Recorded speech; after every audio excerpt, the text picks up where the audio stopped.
Hello. Hello. I'm here with Caitlin, Ken and Anita from the Friends of the Morwell National Park, and we are in a very special spot because we've got, what is behind us? What is this thing here? So this beautiful thing we've got here is a butterfly orchid. They tend to flower November to December-ish. Mid-November to mid-December they flower. And it's not growing in the ground. That's something that stood out for me. Is that normal? Well, it's the only species in this area that does this. It's what is called an epiphyte.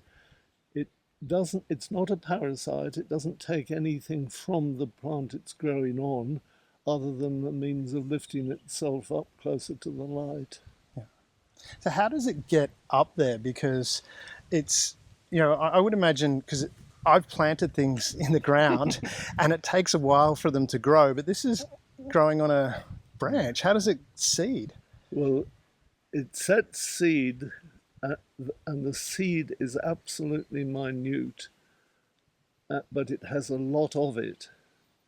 And the seed pods stick around from January through to July, at which point presumably the conditions are right for germination, and it then releases the seed, and it must just be so light that it drifts on the slightest breeze and settles on the various shrubs around, and some are lucky with where they land, and they get a bit of moisture and enough to is that right? Yes.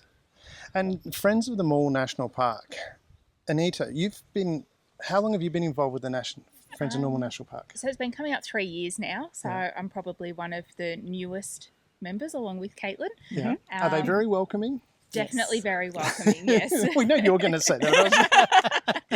Yeah. And so, what are the kind of things that the Friends of the Morwell National Park do?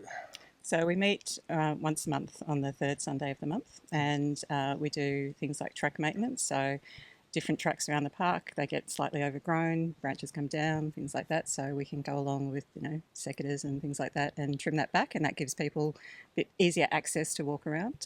We also do a number of flora and fauna surveys throughout the year, and we've recently introduced some programs of things like bird walks, fungi walks, and these are things where we're interested in what's growing in the park. We'll sort of keep an eye on it. And we're very fortunate that within the group, there are people like Ken, who is extremely knowledgeable about what grows here, what lives here, what thrives here. And then newer people like Anita and I can come along and say, oh, what's that? And then Ken will tell us all about it in detail, and as will other members. So I noticed that as we were coming out here. Yeah. Ken's got so much knowledge. Mm-hmm. He's like this walking encyclopedia. It's very fantastic. Much. Yeah. And so you help and look after that, but you also had a book release recently as well, and there's a couple of books you've got. Tell us a bit about those books. Yeah, so the book that we've released just recently is Birds of Morwell National Park. There was a group of 5 of us who worked on it for over a year, and it's a guidebook to 106 species of birds that have been recorded in the park. That's not necessarily every single bird that's ever been seen in the park, and there's some birds that may have been seen in the park that are not in the book, but we settled on 106, and we provided information about each of those birds, a beautiful identifying photograph, and then there's other information in there for beginner bird watchers, some information about the park, things like how to use binoculars, a glossary, further resources and stuff like that. And then Ken can probably tell you about the other publications that we've got. Well, the first one we published was back in 1996, and that is Flowers and Ferns of Morwell National Park, and has almost every plant in the park. I think there are 380 pictures in the book, including the weeds. Yes. And I haven't found very many extra species since. And we still have some of those for sale, but I think we're down to a couple of hundred now out of the 2,000. I've picked up one, so I've got one. Good. And then I was introduced to light trapping for moths by Peter Marriott of the Entomology Society, and he gave us a demonstration here in the park in the pouring rain, and we still managed to get 90 different moth species in one night. Wow. And I've continued that for a long time since. That was back in 2009, and we published the book moths and lacewings of Morwell National Park. Lacewings are another group of insects that I've got a special interest in. You seem to have a lot of interest in a variety of different things. With the Friends of the Morwell National Park as well, how do people get involved? Anita, how did you get involved with the National Park? Or Friends of the Morwell National So, Park? being a tech person, I jumped on Facebook and did a little search of Morwell National Park and saw that the Friends of Morwell National Park Facebook page popped up. Yeah. So I sent off a chat message just saying, hey, can I learn a bit more about it? And Matt, one of the members, messaged me back and told me about the walks. And I was fortunate enough that my first one was the nesting box surveys. So got to walk around and have a look at the gliders. Oh, fantastic.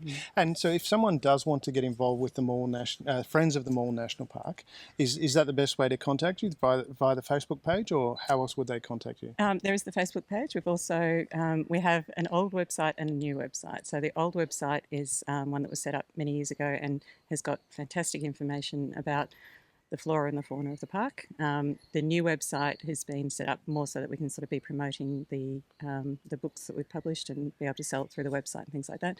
So the new website is friendsofmorwellnp.com.au, and people can also email us at contact@friendsofmorwellnp.com.au. And over time, we're going to have all of the information that's on the old website migrated onto the new one so that it's a bit more responsive on mobile phones and a bit easier to access the information. So, but people can certainly get in touch with it that way. They can also come along to the park on the third Sunday of the month at 10 o'clock. All of our calendar of events is listed on our website, and people are always welcome to come along and join us. So we're on the third Sunday of the month. Is that here at the Foster's Gully car park? It varies between here at Kerry Road or the Junction Road car park, depending on which activities we're doing. So best to contact you first to find out where it is. Yeah. And I just wanted to clarify one thing before we close up. From what I understand, the Morwell National Park has one of the densest biodiversity areas in the world. Is that right? I don't know if we can make that claim. I think There is certainly a lot of diversity here. having personally walked up Mount Canabaloo in Saba, I would say this doesn't come within a mile. Okay, fair enough. But what I did notice here and what I find really unique, and we were talking about that as we were walking out, was when you're walking here where we are, it's kind of like rainforesty but cool and damp. So it's not hot rainforest, it's cool rainforest. This is actually called warm temperate rainforest. Is the actual type for this particular bit of forest. Yeah, and then if you go higher, it's very dry, I noticed. So it's so you get to experience a wide diversity of just in a short walk. And the same is true with the other section of the park. So we're near the Kerry Road car park here, and there's another car park on Junction Road and another part of the park that's accessible through there. And again, there are different types of forest there. There's some of the bigger trees can be found there. So yeah, there is a lot of diversity in the park, and one of the things I really enjoy about being involved in the Friends group is that there is always a lot to discover. Different things are coming out at different times of year, and even being involved over a number of years, you can sort of see how things change. Like the things that you see at the same time each year, you might see them in greater or lesser numbers, or there might be something new, or they might be in a slightly different place. So even this year, we've been commenting that we've been seeing the rufous fantail in this area of the park, which is a bit more unusual. We often see it over at the Billy's Creeks part of the park, but we've been seeing it around here this year for whatever reason. So yeah. Fantastic. Caitlin, Ken, Anita, thank you very much for taking the time to show me around and show. I've seen more in this park in the short walk that we've done, especially thank you to Ken for all his knowledge he's been sharing. So people, if you want to learn more about the biodiversity we have here, the wonderful nature that we have here, get in contact with the Friends of the Morwell National Park. Speak to Caitlin, Ken or Anita or any of the other wonderful people there. Third Sunday of the month, head down, check it out. They're very friendly. They don't bite. There's no Kangawalla possabats here. No, definitely not. You can also find out the detail of each outing is published in our newsletter, and the newsletter is on the old website every month, so it's accessible. And on the new one too. It's on the new one too, right? That's probably so there's lots and lots of points of contact. Yeah, but if you look up the latest newsletter, you can see where and when we're meeting for that. Fantastic. We'll put those details in the show notes for this clip. Caitlin, Ken, Anita, thank you very much for taking the time. I've had a great pleasure in doing this, and hopefully you, the listeners, watchers, will do the same. Thank you, Damien. Thank you. You missed out. You didn't let me finish the publications. We've also, I've also published lichens of Morwell National Park with about 100 different lichens, all photographed in the park. Published it. Fantastic. That's just a little fold up. We'll show you when we get back to the car park. Oh, awesome. Thank you, Ken.